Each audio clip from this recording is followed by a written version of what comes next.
Kokina semdol kake mofaseda.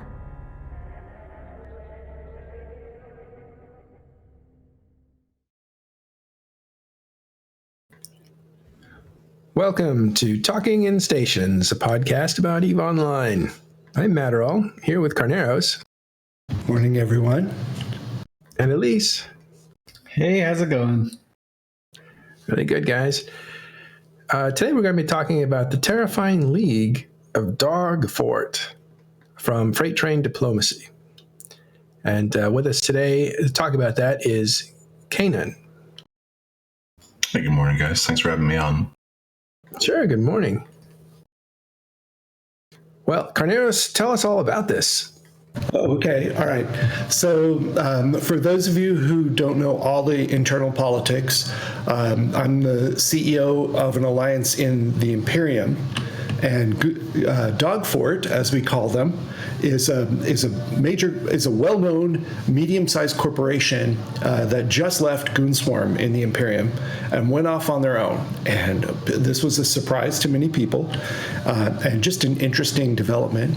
So we thought we want to tell the story here. We want to invite Dog Fort to come on and tell us a little bit about their journey, their decision, what they hope to accomplish, where they're going with this, who Freight Train Diplomacy will be. So we have a bunch of questions. The CEO of Dog Fort is still Ash Crawl.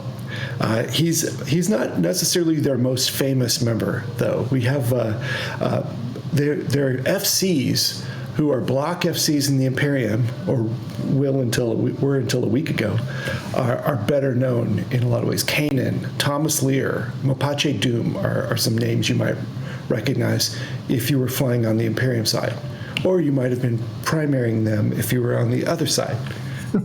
Anyway, so with us today is Block FC Kanan to tell us a little bit about what's going on. He can give us the military perspective in addition to just the leadership and line member perspective of what this is like. So delighted to have him on. And guys, feel free to jump in with questions and comments and such as we go too.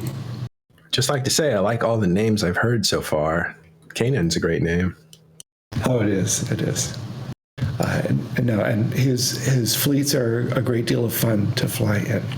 You might, if you have been following SIGs and squads inside the Imperium, Kanan and Thomas Lear are famous recently for running Liberty Squad. I don't know if that's a name that has... I mean, Elise knows it because he has his finger in so many pies, but... Didn't Liberty attack Horde space like a year ago? Was that the group that was up there? Yeah, we were one of the driving forces, basically deployed to Yeoman, and we're basically just attacking the crap out of Calavella. Mm-hmm. Yeah, I remember. Was that a year ago? It doesn't seem like it, but yeah, I think it's been like more than a year now at this point. Yeah, wild. Oh, one thing. What's the wolf for? Is that some kind of motto, or is that just... We're a bunch of dogs who are basically insane half the time, so they like to express themselves with an obligatory. So there's a little call out, huh? Funny. Can you tell us a little bit about how the corporation has the name the Terrifying League of Dog Fort? I honestly couldn't tell you that, since that was far before my time. Apache and Ash love to tell the story half the time. It was after they had basically moved on from another group, and they basically, I believe it was, they just got drunk in a bar, so to speak. Or rather, just drunk on comms with each other, and they finally just stumbled upon it. And as soon as they hit upon it, it was like, nope, okay, that's what we're doing, let's go. And they decided to initially start the corp. Nice. All right. You also have another little famous thing that you guys do besides RP dog type things. Do you want to tell us about that? The thing about the CEO position? Yes. So basically, the Dogport CEO position is always open and eternal because Ash Girl can't handle dealing with our crap half the time. So he openly likes to freely advertise that the CEO position is recruiting, and we are always eternally searching for a new CEO to make sure he doesn't have to deal with our crap anymore. It's been a running gag for at least 4 or 5 years, as far as I can remember. Oh, yeah. I mean, hell, back when we were still in Veil the Silent with you guys and Bastion, and we specifically named a station in Veil the Dogport CEO application station. That's right. I remember now. And I believe we also have a new one now in our new pocket. Nice. Yeah, no. Please apply it local. I love it. Exactly. Yeah, no, we have a bunch of memes and stuff like that we basically like to fall back upon when we all need to get going and whatnot. I like it. Okay, so let's ask you a couple questions. So what made Dogfort leave Delve and Goonswarm? Was it more about leaving Goonswarm, or leaving the Imperium, or leaving Null Block life, or was it leaving the perceived safety of Delve? Not that Delve is all that safe if you look at the kill boards, but we won't bring that up. But what was the motivation for making a change? Yeah, so I mean, there was a lot of factors into it. Most of what you already mentioned kind of factor in at least to some point. The only thing that didn't really factor in is the leaving block life. We've never had an issue with block life. It's something we enjoy. Me and Thomas are both block level FCs. We have Zeds and Tidge, both of them are block level FCs, and we all really enjoy that life. But the thing that ultimately kind of drove us to leave, or one of the core motivators, was just that extreme level of safety within Delve and the stagnancy that we kind of saw within the Imperium itself. So, I mean, I can relate. The Bastion is deployed to Fountain partly to break some of the stagnation, and to have a sparring partner nearby in the Fountain core in the Serpentis pocket. But why didn't you guys just go on a corporation deployment like to Veil of the Silent, instead of moving all the way up there?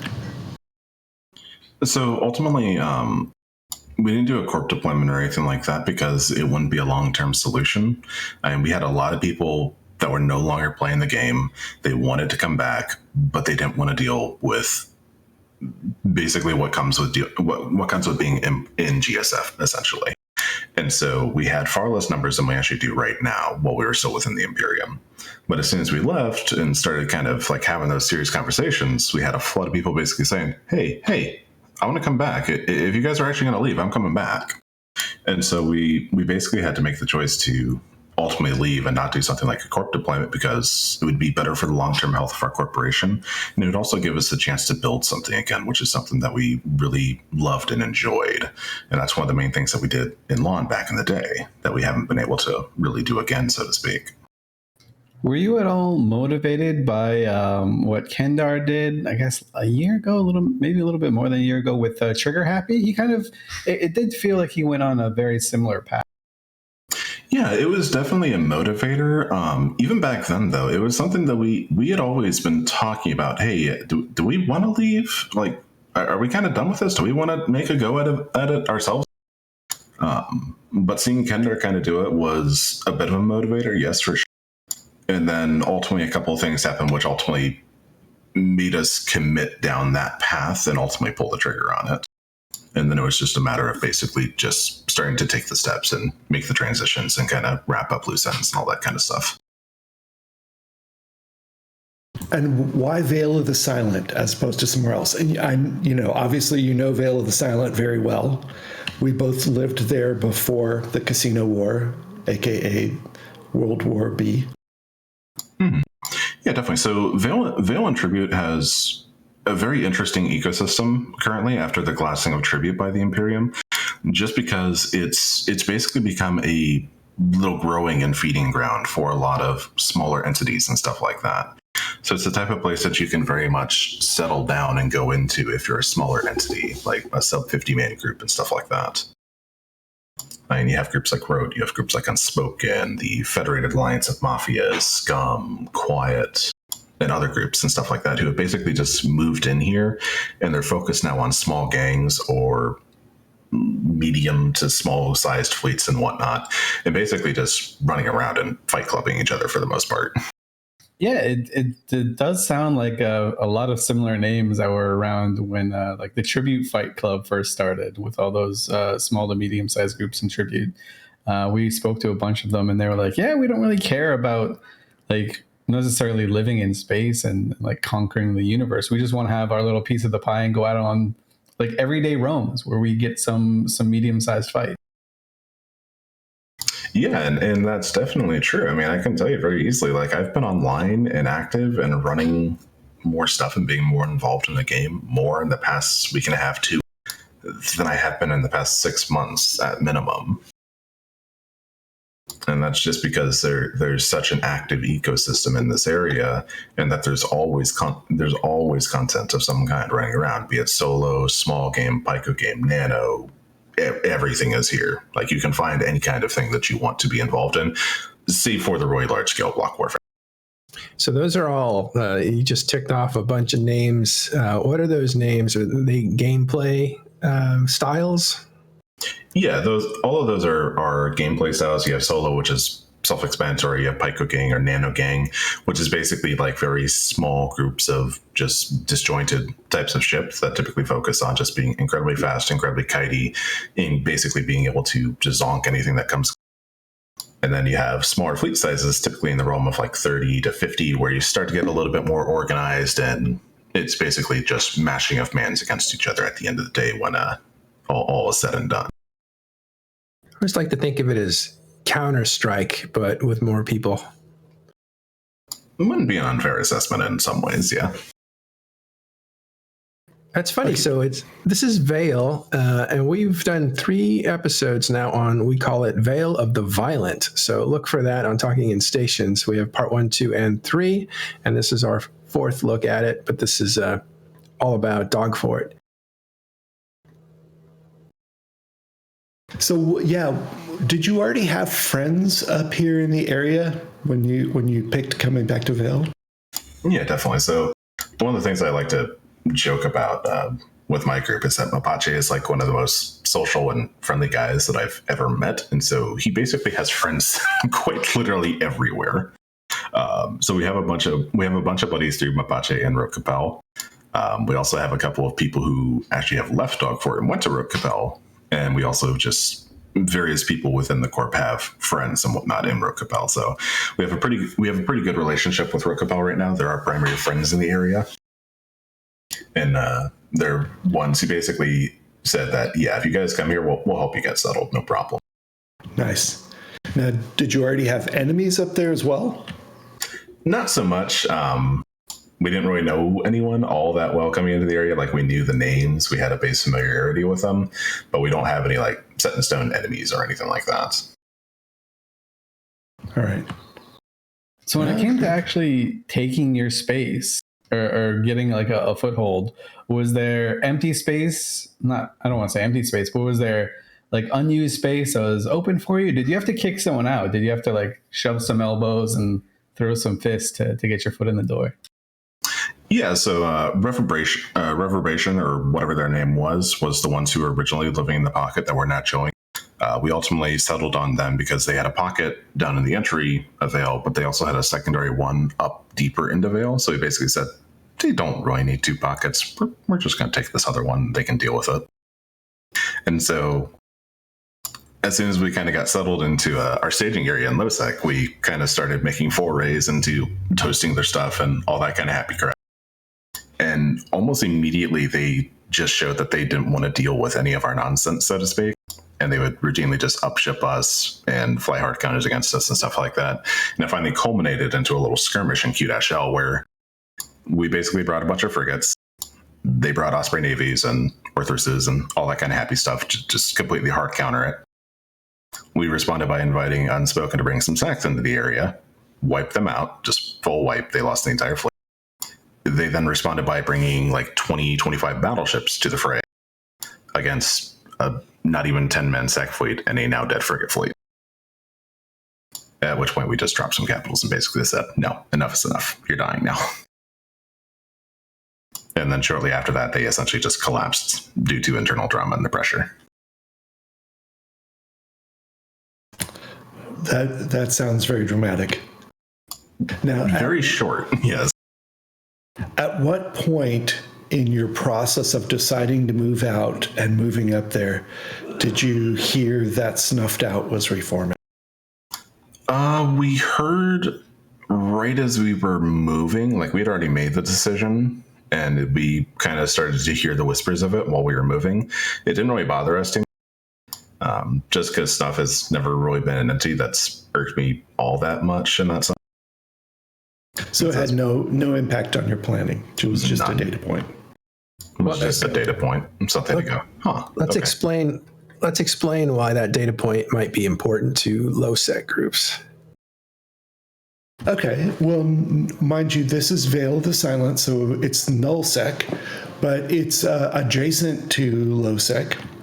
And the path to get there, the nicest path to get there would take you through some pieces of low sec along the way. And it would take you through territory that in the past has seen not just a snuff box presence, but a snuff propensity to try to catch capital fleets in transit through the area.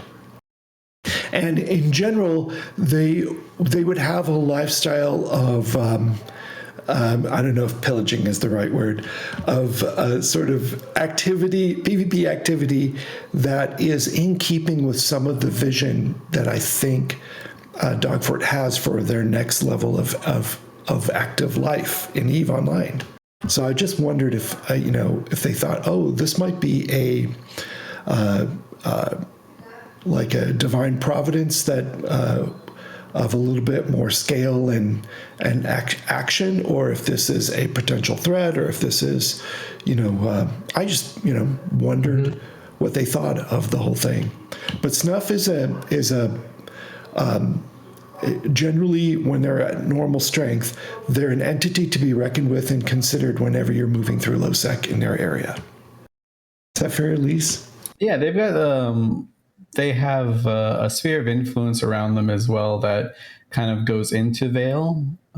So they were kind of notorious for, if a fight got too big, Snuff would come out and just drop on it willy-nilly, right? So if you used capitals, Snuff were a little bit bigger than you probably, and they would come in and use more capitals against you and wipe out your fleet. So they were kind of just like this constant like echo in the back of your head, like, oh, I can't really escalate too far here because Snuff might find out and I might die.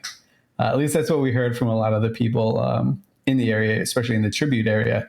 And they had like a little cries of rejoicing when Snuff eventually closed down a little while ago. Because they're like, oh, finally we can kind of stretch our legs and not have to worry about these guys dropping on us all the time. Yeah, and that's something that... Sorry. Just for quick comparison, Dogfort is roughly 200 people, and Snuffbox is roughly 300 people. FYI. Go ahead, Kanan. Sorry, I was going to say, that's always kind of been Snuff's motto, is that they very much are bullies in whatever areas they like to go into.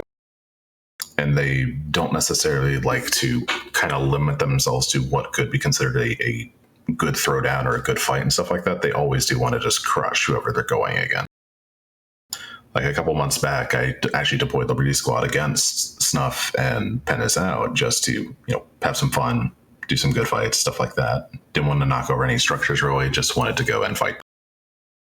And they basically just went just maximum tryhard against us right away. And it culminated in a fight over a Fortizar, where we basically dropped 100 dreads because we knew that they had dreads formed. And even though we had basically even dread numbers and they were going to win the fight, like there was no question they were going to win, they still decided to just drop a buttload of Titans instead. God. I mean, it's a fair strategy, right? To take the take the fight that you can win. And at least for their perspective, they very much like to be the big fish in the small pond, if that makes sense, right? So Snuff are notorious for that. And it's a play style that I think a lot of groups have, tried to do, but Snuff in their heyday, they kind of just gathered everyone around them. Like all the low set groups before Snuff, kind of had a little bit of a counter with Shadow Cartel. We're going back 3, 4, 5 years now. And they were kind of just always the foil to one another. But then Shadow Cartel collapsed. A lot of those groups ended up joining Snuff, or a lot of those members ended up joining Snuff. And then Snuff became this large fish in a small pond, super dominating the area. They collapsed or they closed their doors. And now they're reopening them. Hilariously, a lot of them had gone to groups like Trigger Happy Volta. Before, and Volta. And so now a lot of those people are coming back. So we'll see kind of where they land. I know right now they are being very oppressive in the Tama area, which is kind of like their old stomping grounds. So we'll see exactly how oppressive that will be. Yeah, I think I wanted to probe into that a bit more because they're kind of a shadow over this whole game style of, let's actually have some fun. Let's stay in smaller groups. Let's escalate fights to a certain point. And they're kind of a spoiler in that sense. They kind of sit on top of it. And they have for years, I think at least 2 or 3 years, they've played that role. And so now that they're back, I wonder how this affects Dog Fort and other groups like that, or what the psychology is when thinking about them being around. Anyway, thanks. Yeah, so let's dig into that for a second. Go ahead, Kanan. Yeah, so it definitely has something of effect as far as now that they're kind of more stabilizing themselves, we do have to factor them in if we ever want to use capitals and stuff like that. It's just like, hey, do we know that Snuff has midpoint and stuff? Can Snuff interfere with this fight? Do we need to worry about them? But in general, they're mostly a Euro time zone focused alliance, so we generally don't have to worry about them too much. But any EUTZ groups in the area, it is definitely something that has to go into their calculations if they want to get into a bigger fight. And you guys came from the Imperium, where it does feel, or at least the perception is, wealth is overflowing all over the place. So I imagine your capital caches and your super capital caches are nothing to sneeze at. So you might be that big fish in the big pond, right? That maybe Snuff right now, or a group like Snuff, can't really drop on you, or doesn't really want to risk dropping on you because you're similarly sized and similarly decked out. Is that a fair assessment, or is that just? I would say it's potentially a fair assessment, at least in the U.S. time zone. If they want their Euro time zone against our U.S. time zone, if that were somehow possible, I don't know that we'd be able to take them, especially in a capital fight. But it's the type of thing. It's you really have to weigh that question of, do you really want to take that risk when exactly you don't have those reserves of capitals and super capitals? It's like, hey, I can throw 100 grids away. It doesn't freaking matter because we can all replace them within 2 days. No big. Although, just to put a little things in perspective, right now Snuff has roughly 300 members. When we were talking about them being when I was referring to them as being the big fish in the small pond, they had roughly 1,000 members. So their size, they are opening the doors again, but they haven't quite reached the same levels that they had before.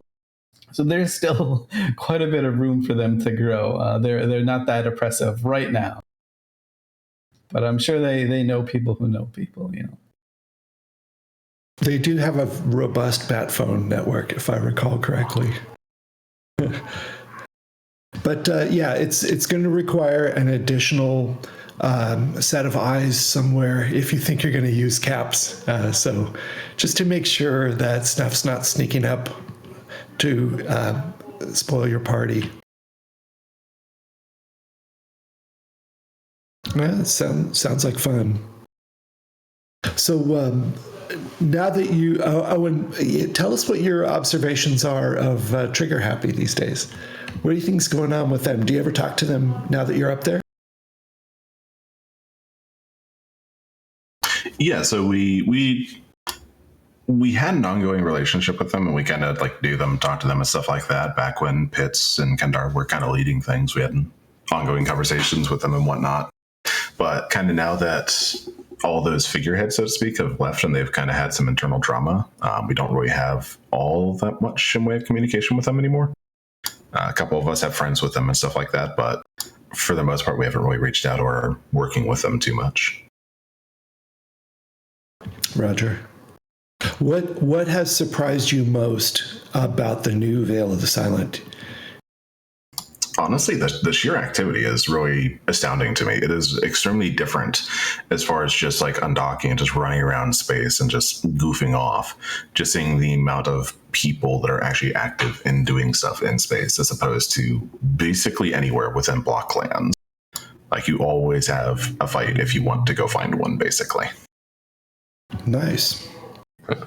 It sounds to me like the more professionalized soldiers that might have gone to Providence when they were inexperienced are now in the north, in Vale.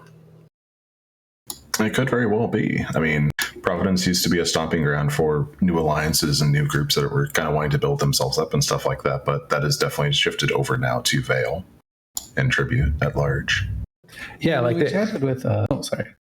Like it was a proving ground for your small corporation that had broken off from some other corporation, and this is old Providence. And then once you proved yourself, then you would join a coalition. But you guys have different ambitions. It's almost the reverse. You come from bigger coalitions, and you're going back towards the proving grounds. But you've already proven yourself, so it's a little bit different.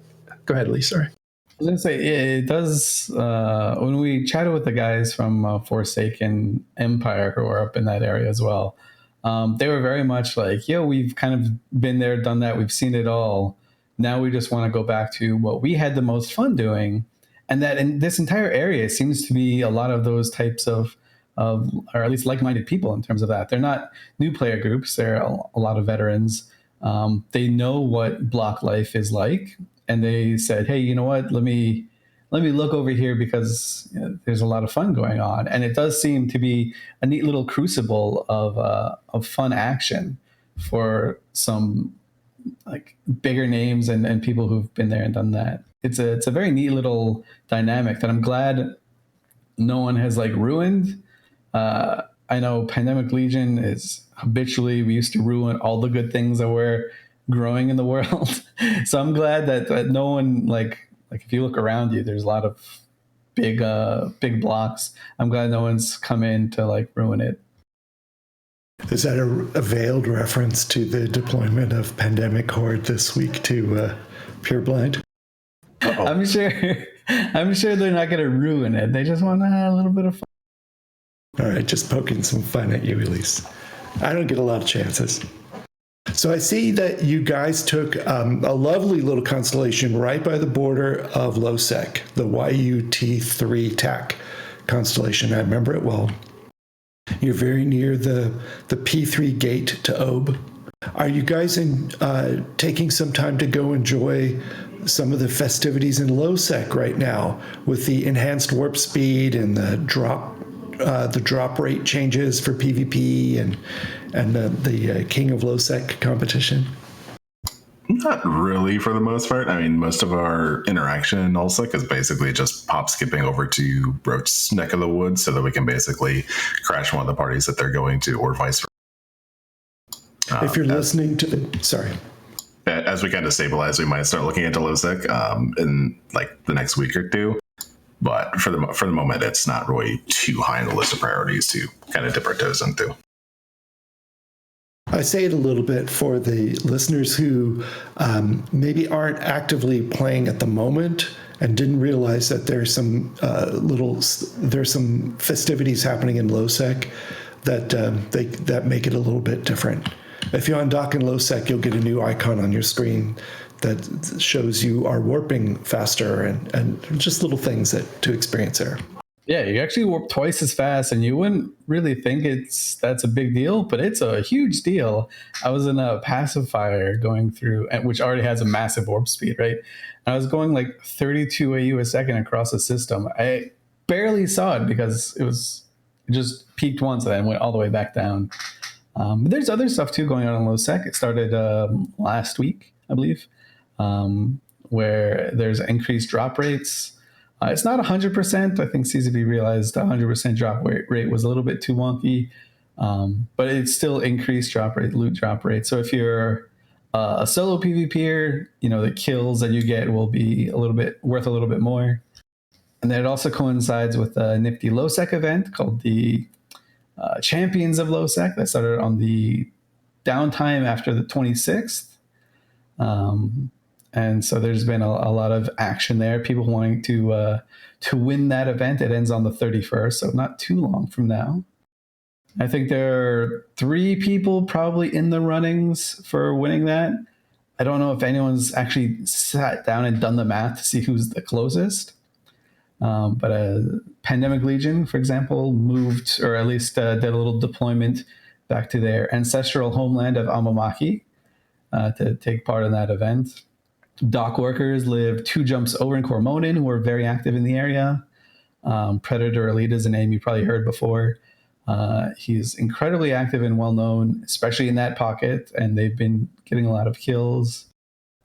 Snuffed Out also getting a lot of kills, with their Snuffbox, with their reformed alliance there. And then Pen is Out is also getting a ton of kills ISK-wise. They're not getting the same numbers, but they're getting pretty big ISK bounties.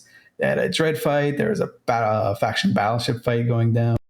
And the low-sec event is based on the number of value, the amount of value that's destroyed. So ship hull and items. So it's pretty tight at the top there. An individual probably will not win. Almost certainly a small independent alliance will not win either. But it does seem to be one of those 4 or 5 groups that might make it. Yeah, Nice. while they're all vying for it, everyone else can basically enjoy the massive activity spike and just all the additional bodies in space to blow. That also means if you are this weekend or this week wanting to fly into Low-Sec from a known choke point, don't. There's almost certainly a gate camp all over the place. I tried to fly through Black Rise in a Comet yesterday, and I was dodging gate camp after gate camp, every other system, it seemed. It was horrible. I died 3 times. Just don't go. Don't go. You can't make it. These people are insta-locking. They have all the cool tricks. Good advice. That's just my Good PSA advice. until the 31st. Don't try to go through a well-known choke point. Go the back way. Go through Old Man Star. No one's over. Yeah, that's safe. We can make a virus joke and say, safer at home. Yeah, there you go. Shelter in place. Don't go there. But sorry, Matterall. Just teasing you. So Dogfort has a new alliance called Freight Train Diplomacy. So it's an epic, picturesque name that it works for us. Tell us about Freight Train Diplomacy. What's the aspirations? Is it going to grow? Are you going to take in other corporations? Yeah, so we definitely are looking to grow. Basically, in the long term, we are looking for more of a return to the size of fleets and the scale of content that we typically look at. We just want to do it differently than other groups have. We don't basically ever want to establish a long list of blues. We don't want to balkanize a bunch of regions to basically being on our side and stuff like that. We ultimately almost kind of want to take the Black Legion approach, where we basically have a fair number of dudes, a fair amount of muscle. And we can basically just go crash parties and stuff like that when appropriate, and when we get invited to them. I wonder if these groups are short on diplomats. It seems like they're mostly led by FCs. I could be wrong, but it just seems like it's more of an FC's style than having diplomats kind of work out relationships and stuff. Yeah, so I mean, it's the difference between empire building versus wanting to run around and basically view the picturesque view of the sandbox with one kid wanting to build the castle, another holding the shovel and wanting to smash it. With the Diplos and empire builders, you have the one. With FCs, you have the other. And so I imagine a lot of the area, they purposely go without wanting Diplos, right? That's kind of the goal of it. They don't want to have in a lot of alliances, diplomats and leaders are known as paper pushers, and FCs, they consider them to be not evil, right? But against a lot of their fun, right? Because they say, oh, you can't shoot this guy. We need this guy to be our ally. I'm sure the area is filled with a lot of people who are all FC and no diplomats, and they want to remain that way.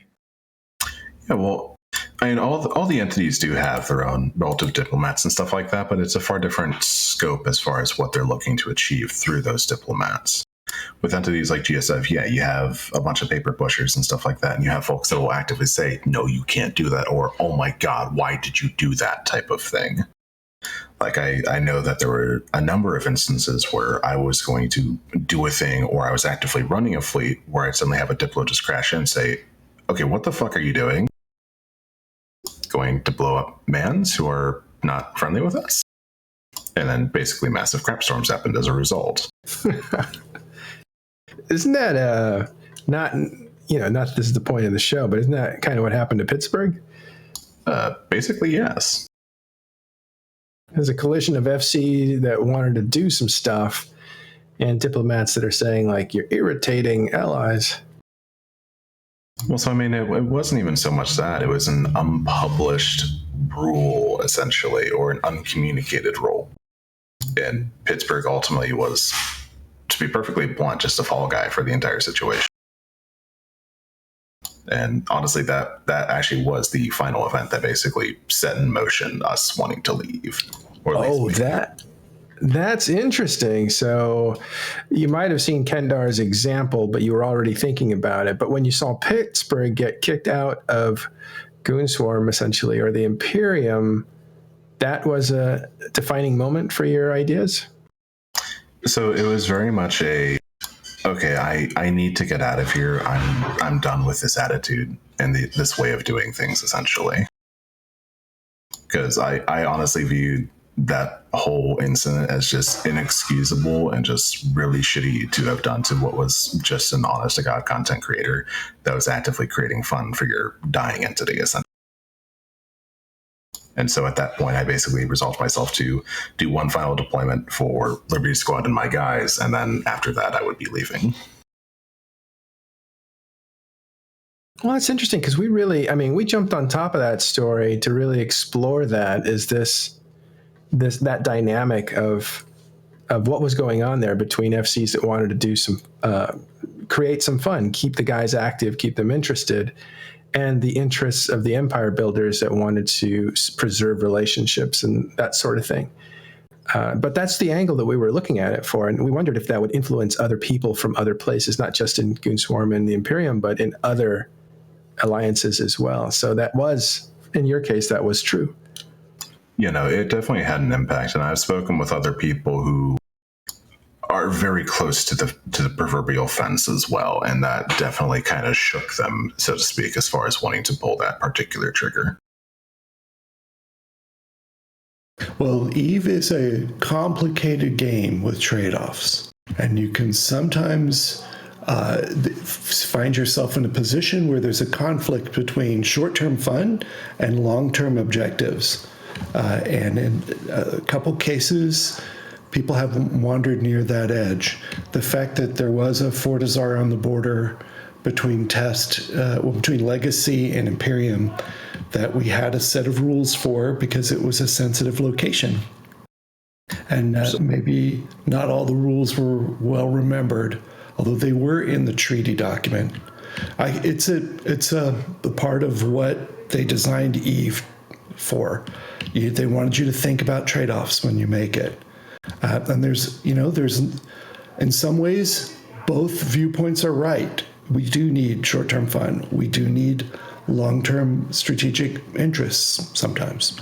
Snuff wouldn't say so, but it is very tricky. There's snuff is snuff.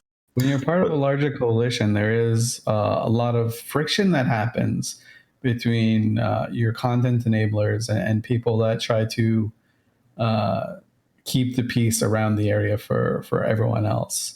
And I've had my fair share of friction being generated, even from a mostly PvP alliance when I was leading an alliance back in the days. I know it's not easy to walk that tightrope, right? You do need friends and allies, but you also do need to have keep those people happy. So I'm sure it's a trade-off that the Imperium was aware of what would happen, like the ramifications. But it is interesting that was the straw that broke the camel's back. There was the Pittsburgh incident. That's very interesting to see. Mm-hmm. But so, Carnos, I'd also like to just ask you, since you're a little bit higher up in involvement of things than I ever was, what's kind of your viewpoints of Jay and John Hartley's involvement in the bomb? Don't you think that they, given that they're in upper leadership and stuff like that, they should have been more familiar with that situation and perhaps taken the blame instead of Pittsburgh getting basically airlocked over it? It's an interesting question. I was surprised when I saw that they were there. I don't know. They would have been aware of the treaty. They would have been aware of more details of it. I mean, I was aware. I was aware of the treaty. I was not privy to any of the internal discussions about what happened in the drop. I don't know any of the background details of how it worked out. It's possible that, for example, they may have had characters in the fleet but not have been paying much attention to it. They might have been focused on another problem, but just had their characters in the fleet to, jump in when whatever something happened, and weren't paying too much attention. I know you'll typically, if you ever see me in a fleet and I'm lagging a little bit behind on the lines, or I'm still stuck on the last gate, that's because I'm dealing with some other thing somewhere else in another window. So don't shoot me in that case. But things like that could have happened. I don't know. It's interesting. It's not really any of my business, so I don't poke my face in.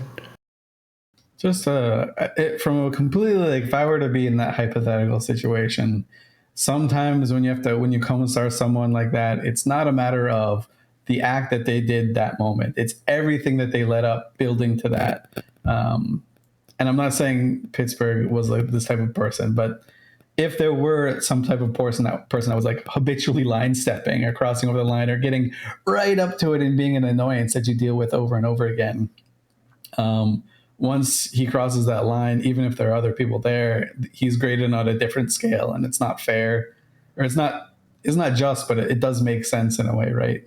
So from a complete outsider's perspective, I have literally no idea what happens in the inner workings of the Imperium besides talking to Carneros sometimes. You don't have any spies in there? No, it's too hard. Too hard. I will point out that I absolutely love Pittsburgh fleets. They're a lot of fun to fly in. I like the tone of them. I like how things are communicated, the crispness. There's a precision and a feeling to a Pittsburgh fleet that I enjoy.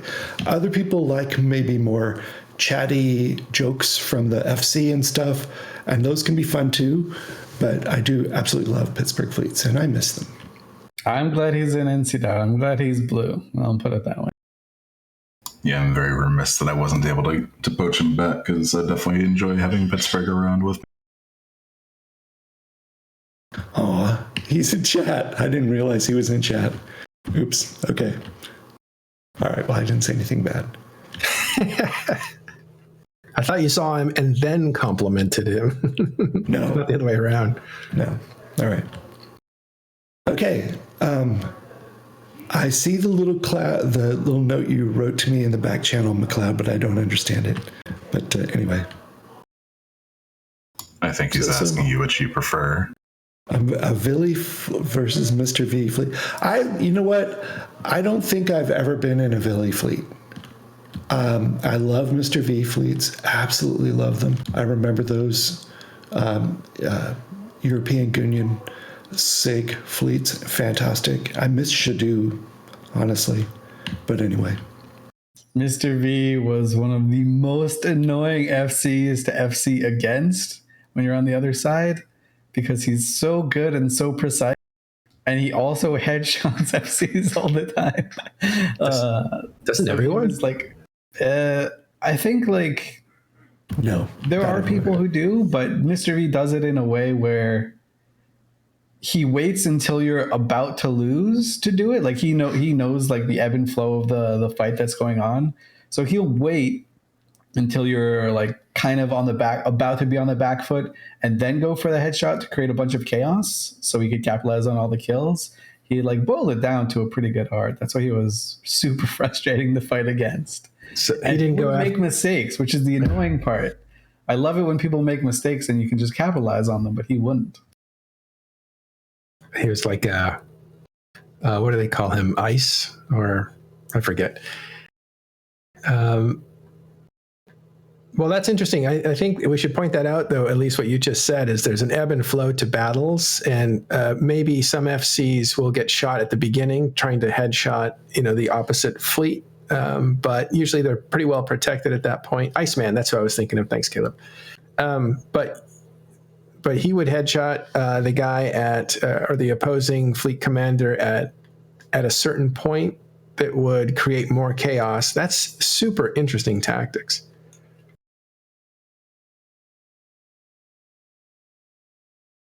Yeah, for sure. Right. And he did set the tone for a lot of at the time the CFC fleet commanders, right? They kind of learned from him, even if they didn't. They kind of, and the same is true with Shadu and PL, right? Everyone that FC'd around Shadu ended up borrowing his style, even without knowing. He was a huge influence. He's like one of those bands that influences all the other bands, or he was a huge influence. Absolutely. But at this point, let's transition from our major story, which was the terrifying League of Dogfort, and let's go to our news segment and talk a little bit about what's going on in New Eden. We already mentioned that Champions of Losec is going on, that Pandemic Legion deployed to their ancestral homeland of Amamake. Well, I understand Test is also deployed somewhere in Losec at the moment. Is that correct? I think they sent a SIG into Losec. I had the name of the system they were at because I had to put eyes there just to keep an eye on them, but I completely forgot. But I think it's just a very informal SIG. That's Okay. And then I'm hearing that Horde just deployed over to Pureblind, so I have to go move some eyes there too. So I know the feeling. Although that's not particularly close to Fountain, but they're interesting groups. You have to keep an eye on them. Odacella, yes. Okay, nice. Well played. And then what else is going on this week? There was a big fight last night in Esoteria. Is that right? I think Volta managed to snab a few legacy supers that were, a single super that was ratting, and so Volta called in a bunch of other people. There was unfortunately a Therahole right next to Amamaki, so both PL and dock workers were able to get in on the action, and a few other people. Basically, everyone that was around Losec could sneak in on the action because the Thera network was just lined up perfectly to go against Legacy. And I think they lost a hell and a few capitals.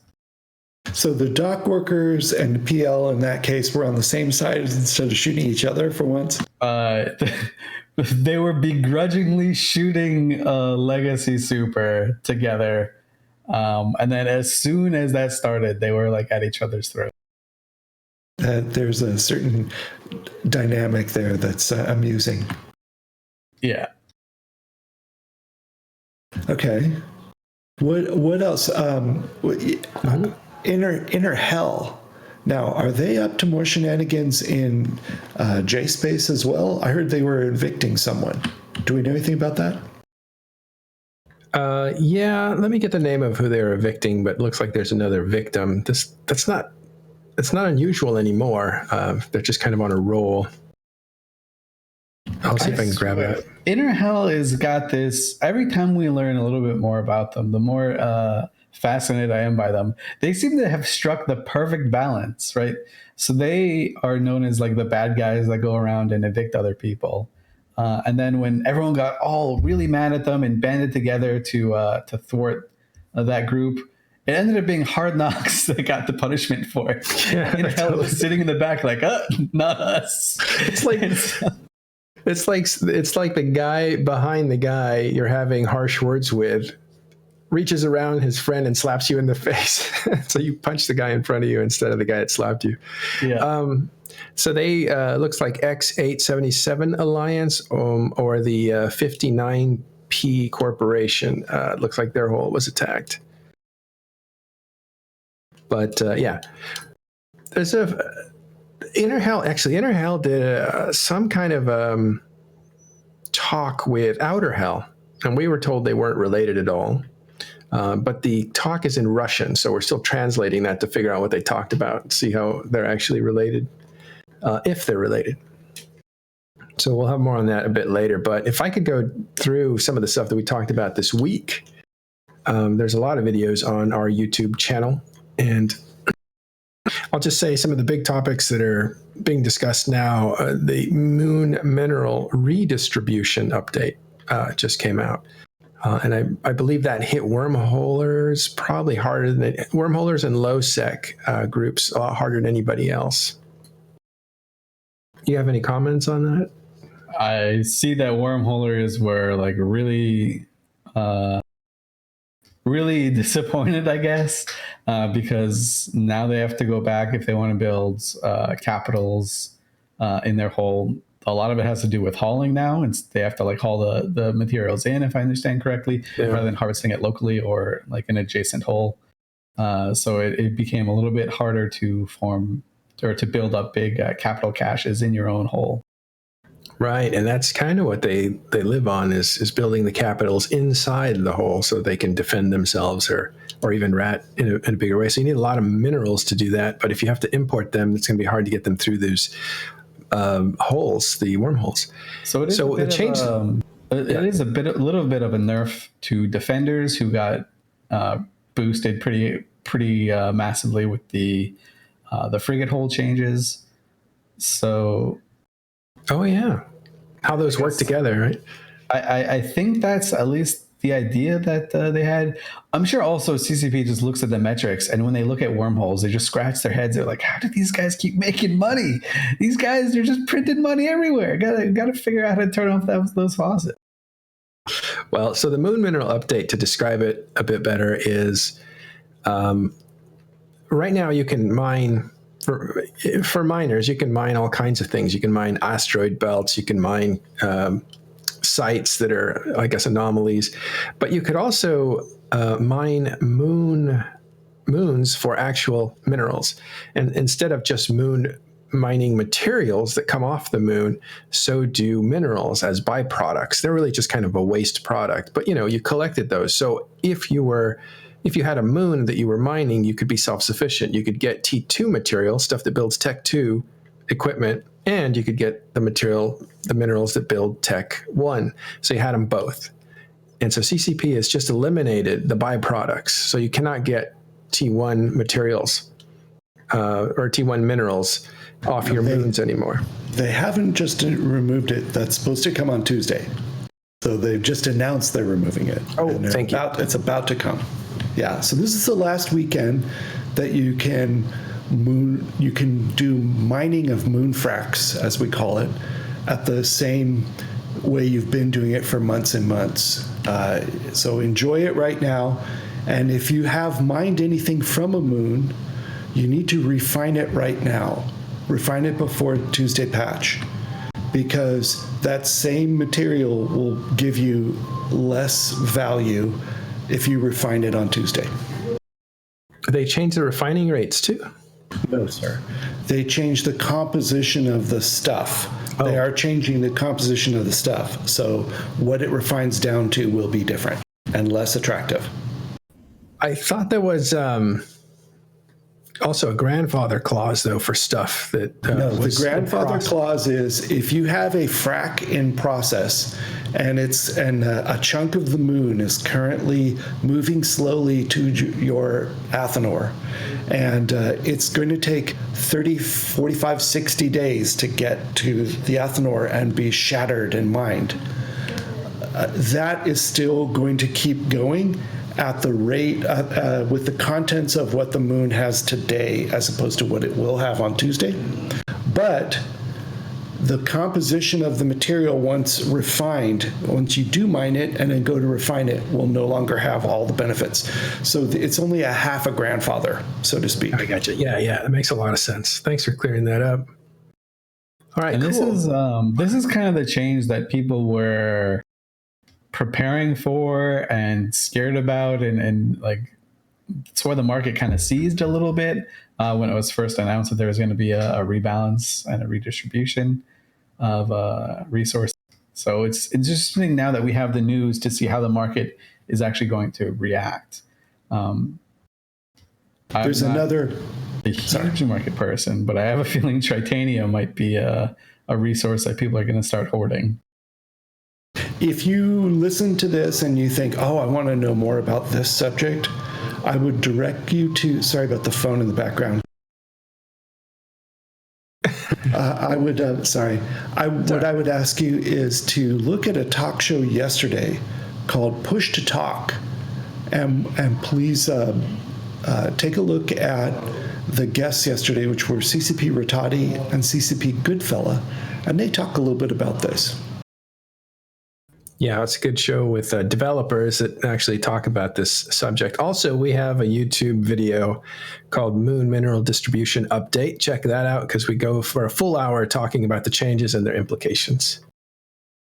Another video that we have on our YouTube channel is the economic report came out for February, and that had a few surprises in it. Did you guys happen to review that? Well, we did an hour on that and talked about the details. And one of the interesting things was that Fraternity that owns the region of Oasa took the first place in NPC ratting for the first time. They'd been building up to it, but that's the first time they actually took it. So they beat Delve out for the most active ratting systems. That was an interesting surprise, but not unexpected. Yeah, I was watching that show and I was waiting for it as well. I knew it was bound to happen. Now that they've kind of moved over towards Branch and Tenal in that area, it'll be interesting to see how long it takes them to get that number one spot back again. Yeah. Well, since then, the Imperium has been joined by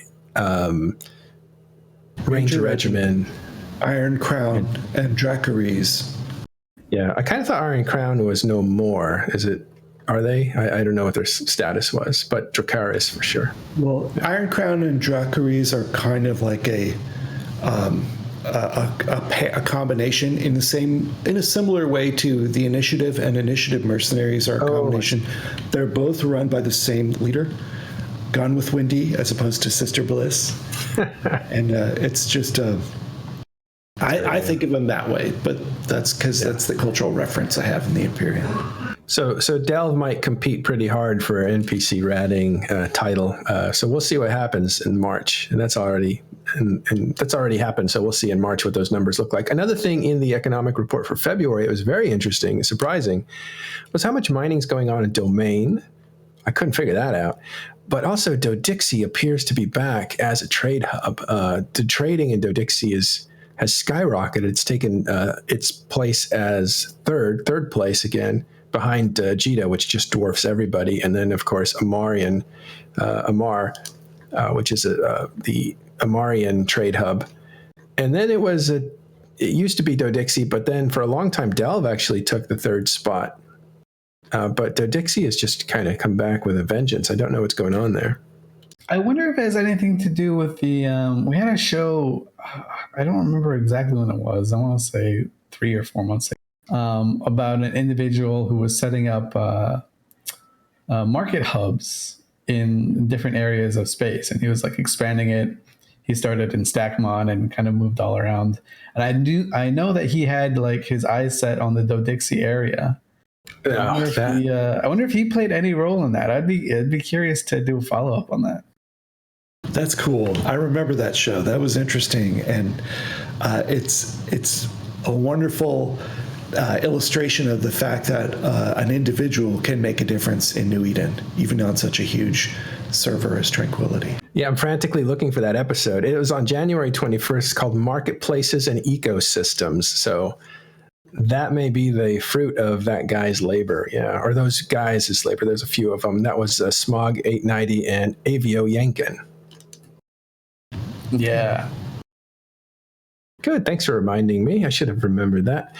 Also, I think Ashtarothi and a few other guys, Malro apparently, which has become very big in faction warfare, also dedicated themselves to Dodixie. So they may be doing some I think, abyssal trading there, or some of the materials that come from those conduit sites and stuff like that. So they kind of want to make that the home of Triglavian gear.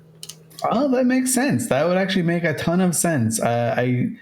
I kind of had those two ideas in my head, but I never connected them. I know Malro is basing around Dodixie, and that would definitely tip the scales for them.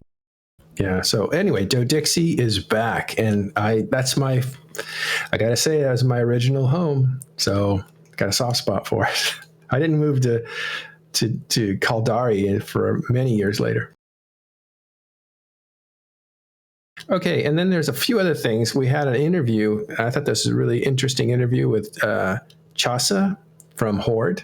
We talked about his latest escapades, ambushing big fleets, and he took a big bite out of the Imperium by, with some friends, wiping out half or a third of a Locust fleet a while back. Pittsburgh was part of that one. And then he also engineered an ambush that happened to XIX and Razor, I believe. And that was more recently. And that was like $500 billion in damages. So that interview is called FC Chasu. And incidentally, that's where Vili and him started talking about the name Tappy, which we'll just reference now as one of the topics. And that moment went viral. So look for that. So if you saw that clip, you should just listen to the rest of the episode too, because it was good and very informative. Chasu is pretty kind of a newer, I don't want to say newer name. He's been around for a while, but in my head, because my head goes back to like 2006 at Eve, he's a newer name, and it's fascinating to see how he works and like how he plans these big fights. There's so much work that goes into these things that you can't really see until you hear how the FC sets it up. Yeah, wormholes and whaling are two gameplay styles that create. They need a lot of preparation to get it right, and good timing and execution and stuff. A couple of FCs in general, a lot of them, their style of work requires tons of prep, especially for a war. There's just huge amounts, and the average New Eden line member does not understand how much preparation goes into any of these things. Tons. Yeah. So a couple other things. We also had an Eve Echoes show. You can catch that on YouTube as well. It's called Eve Echoes Updates. And that was run by Who's a Fish. She's our resident Eve Echoes expert. And so giving you an update on what's going on with Eve Echoes. It's still not released yet, but that for anybody who doesn't know, Eve Echoes is Eve Online on your mobile phone. It's a different universe, but same game, same references. And finally, go ahead. I was going to say it's the same, but completely different. Like it's very fun. It's just same universe. Last thing is we did March patch notes. So check that out. That's just called March patch notes. All these are on our daily shows for Talking in Stations that we put on YouTube. And but one other special show that we did that actually made it to podcasts that you've probably heard by now is an interview with Praxis of Hk. That was on the eve of Hk destroying another wormhole group. So we had Praxis on. He talked with some people, and then we had the people that he was kind of talking about show up as well. And so they got into a discussion. It was actually very mature. on that same program. So if you're a wormholer, that was a great episode for a very rare listen to Praxis from HK, the leader of HK. And one last thing I'd like to say is that all the time we're concerned about everybody all over the world that plays EVE Online, and in that we're all hiding from this virus and hunkering down. And we have a show called Quarantined in Stations, where we actually bring you news of how to understand and protect yourself in this situation that we're all in. And we had a great 1 hour, actually it was a 2 hour episode called Tiberius on COVID-19. Tiberius is an actual physician in real life, and he actually had the virus and is getting better now. But he was walking us through all the questions that we had. And so it's a great review of real life stuff. It's called Quarantined in Stations. You should have made us all have our masks ready to put on our face for this promo moment. Then we could have supported you visually. I liked what Push to Talk did. They have a grid of 4 videos for all the guys that are talking, and one of the videos was a good fella, and he was pushed away to create some social distancing virtually because he had a cold. Yeah, it looked awkward, but I thought that was pretty funny. Anyway, so that's the news. Check out those videos. I have one thing also to ask you guys to keep your eyes open for this week. Actually, there's a couple things coming this week. There's another dev blog coming about the mineral distribution. Probably, my guess is Wednesday, but it'll come sometime this week. We're also waiting for the CSM minutes in the new bullet point format that are supposed to come soon. But the thing I'm really telling you guys to watch for is a trailer. Next weekend would have been EVE FanFest 2020. And there was a beautiful trailer made for it. I haven't seen it yet, but I've heard about it. And I don't know when they're going to release it, but my guts say it'll be sometime this week. And you want to stop what you're doing and watch it at least twice. Just saying. Yeah, if you've never been to FanFest, I should say, whenever they release these trailers, they always play them at least twice, back to back, because after like one of the very first ones, like the chants from the audience were like, play it again, and that's all you could hear. So I guess that's kind of a custom type thing. So they always play the thing twice. So you should too. Just keep it up. It's like FanFest, but in your house. What is happening with FanFest now that nobody's actually traveling? I will say this. If you did have tickets to go to FanFest, Iceland, this is a bit of a tangent of what you asked, Manuel, sorry. Iceland there is beginning to, it seems like they're canceling flights about 3 days beforehand, which means you get a full refund on your flights. So if you were still on the area where you couldn't get your money back from your flights, hold out hope. It's coming. You're going to be fine. Don't worry about it. You can either rebook your flights for a future date, or they'll give you a refund to use at another time too. So you're good to go. Other than that, I have no idea. Yeah, so we're hearing April 2nd is when the trailer will drop. Look for that. It's supposed to be really good. People are excited about it that have seen it. And I think there's something going on with CCP during when FanFest should happen, which is around April 2nd.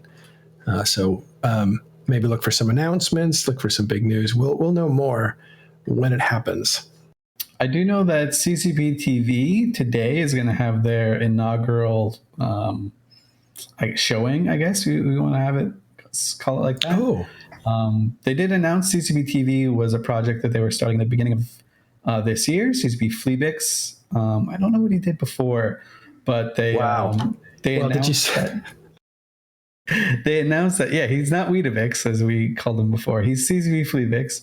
He is running CCP TV, that project over there. He's revamped it. And today at 19:30 Eve time, so in about 2 hours, they're doing a Clear Skies viewing party with the guy who made it, Ian Chisholm. So there's going to be like director's commentary running through it. If you haven't heard of it, I know a lot of people somehow haven't heard of Clear Skies. It's I think it's from 2008, 2010, somewhere around there. Mm-hmm. It's a player-made like machinima video. about I forget the guy's name. It tells a story. Yeah, it tells a story about some fictitious capsuleers and their life in New Eden, and it's very fun. It's a fun watch. It's cheesy and enjoyable in all the right ways. So that's going to be on CCB TV today. I'm not familiar with that term, machinima. What's that?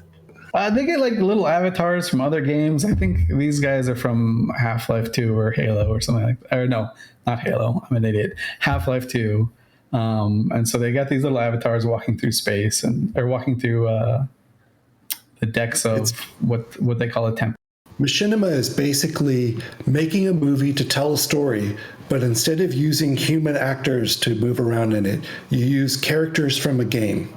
So it could be any game, but that has characters and enough freedom to move around and control them.